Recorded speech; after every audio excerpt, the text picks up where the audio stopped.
Welcome back. In today's video, we're adding a new square to the Patchwork Blanket Project, our ongoing journey to create a unique handmade blanket one square at a time. Whether you're following along with the crochet or the knitting, each square is a building block, and once we have enough, we will stitch them together into a one-of-a-kind piece.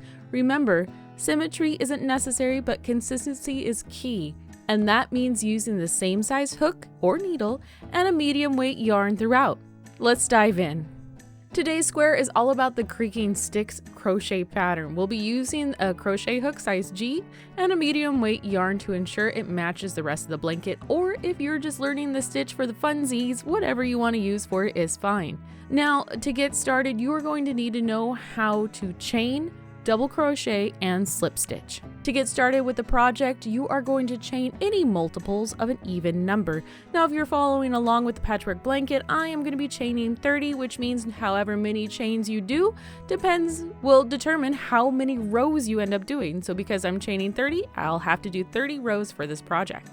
But again, if you're just learning the stitch, you can do whatever you wish, as long as it's an even number. For row 1, it's really easy. We're going to start off by chaining 3, and in the 4th chain from the hook, you are going to work a double crochet. And you are going to double crochet in every single chain all the way to the end of the row.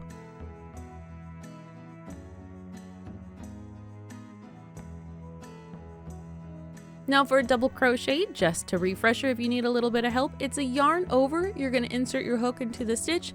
You're going to pull through 1, pull through 2, then pull through 3. And that is how you do a double crochet. With row 1 done, go ahead and turn your work, and we're going to start on row 2. So you're going to start off by chaining 3, and in the first stitch you are going to work a double crochet, and in the following stitch you are going to work a slip stitch, which for a slip stitch you just insert your hook and pull through both loops at the same time. And you're going to repeat this 1 double crochet, 1 slip stitch all the way into the end of the row.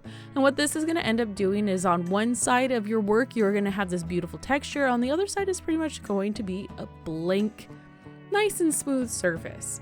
So just take your time. Remember, the repeat is going to be working 1 double crochet followed by a slip stitch, and you're going to do that all the way to the end of the row. And that's it for this stitch. You're just going to repeat rows 1 and row 2 until you end up getting the desired size for your project. So I just want to go over it again. Row 1, you are just going to be double crocheting all stitches, and row 2, you are going to be doing a repeat of double crocheting in 1 stitch and slip stitching in the next stitch all the way to the end of the row.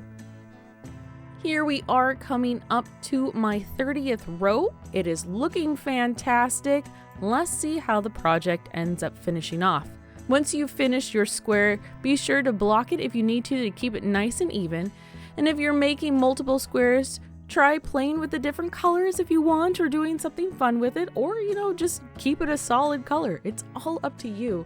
But I do really love this, and I don't know if my camera is picking it up enough, but this really does have a beautiful texture to it, and it crochets up pretty darn quick. And as always, don't forget to share your progress in the comments or tag me on social media.